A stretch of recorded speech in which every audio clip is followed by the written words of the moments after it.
In the shadow of the cataclysm, our people developed a unique culture all our own. It wasn't until several hundred years after the cataclysm that we first met our distant cousins, the Elios. Because of their arrogance and intolerance, war erupted all around Atreia and in the Abyss.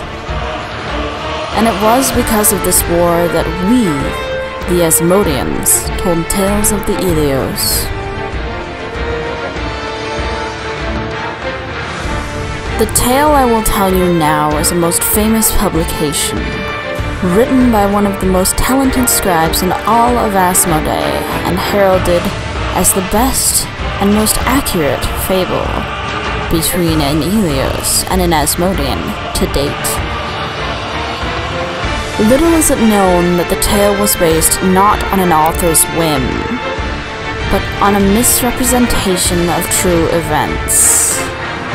Sit back, and I will tell you the true story of Asmo and of Ellie.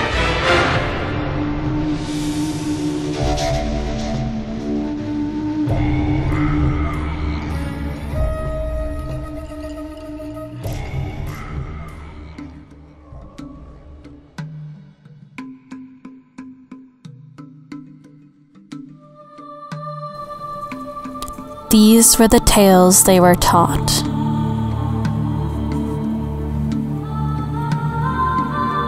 The Asmodeans are told the Elios invaded their land and mercilessly slaughtered their people. Elios are the enemy. The Elios were told the Asmodeans greeted their peaceful ambassadors with brutality, slaying them all. Asmodeans are the enemy. Ellie was a skeptic of these truths. And so, with faith as her only weapon, Ellie traveled to the Abyss to try to make peace with the Asmodeans.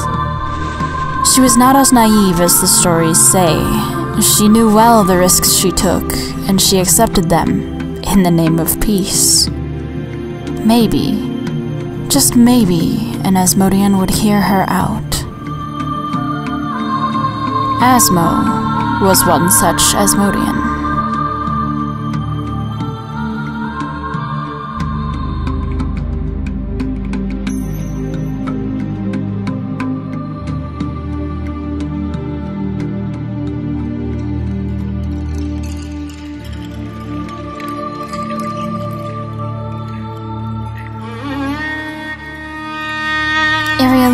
Or Asphalumbra, friend, said Ellie to Asmo. Asmo was surprised that an Elios could approach her, and that she spoke her tongue, so she spoke in kind. Asphalumbra, she said warily, what do you want? Peace is all that I ask, Ellie replied softly. Asmo was uneasy, but she allowed her new Elios friend the benefit of the doubt. Together, they fought the Bolor, and in a few short days, they had become fast friends. Our people can never know about us, said Asmo to Ellie. Ellie simply smiled reassuringly and stated, I wish to proclaim it out loud. Asmodeans and Elios can make peace after all. As their time together drew on, Asmo began to discover evidence that an Asmodean scout had been following them. Her people's government, the Shadow Court, punished treason most severely of all. She had to be rid of Ellie, but she did not wish to let the Asmodean scout know that she was aware of their presence, nor did she wish to lose Ellie's friendship. Thus began Asmo's struggle between peace and life. Your lips are chapped, said Asmo, withdrawing a vial of wax-like poison from her cube. We Asmodeans use this to keep our lips moist in our dry weather. It's not unlike the Abyss's atmosphere. Ellie offered Asmo a most grateful smile, and she applied the poison to her lips. Its toxins destroyed her, and then she was gone. Asmo had learned where Ellie's kisk in the abyss was, and so she met her there again, eager to reunite with her friend. The scout had gone. Ellie was most bewildered, but Asmo explained that it must have been one of the ingredients in the balm. She disliked lying to her, but desired a lasting friendship. The two resumed as normal for several weeks, growing more and more fond of one another. The incident with the balm was easily and quickly forgotten. Asmo was conflicted, however, when she felt the presence of the same Asmodean scout from weeks prior.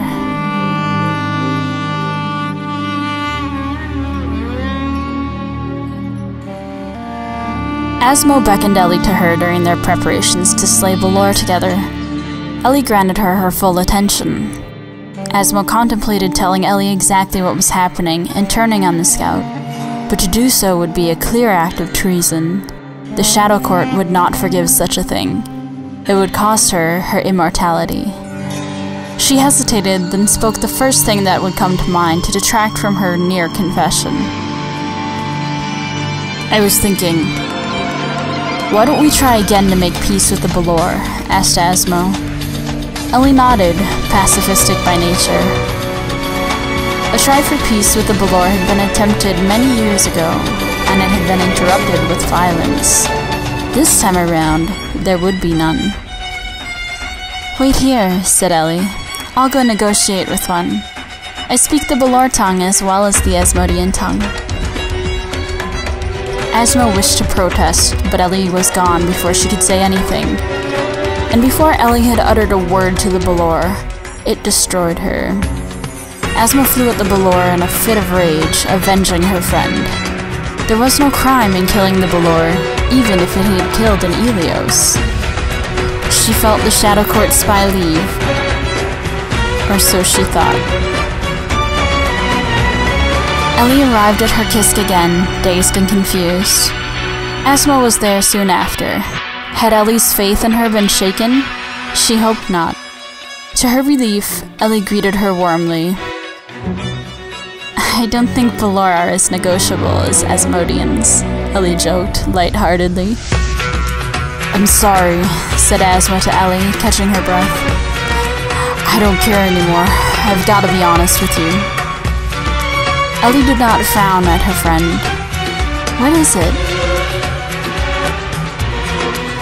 "Someone has been following us. A spy from my people's power and office.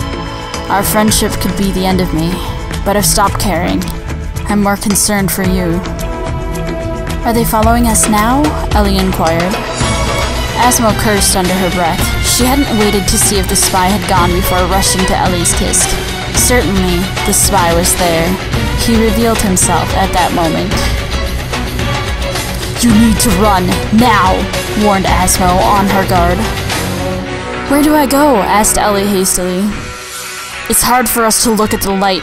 Lose him in the light," Asmo barked. Ellie cooperated and launched herself into the sky, flying towards the sun. Then, a flaming meteorite struck Ellie from the sky.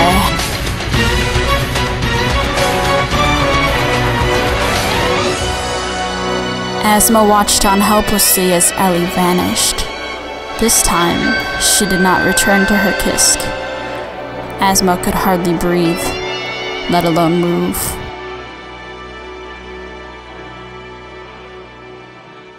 Approaching her, the spy spoke. "Come with me. I should like to speak privately with you. I have been watching you closely." Defiantly, Asmo declined, taking off into the sky. She flew towards the light.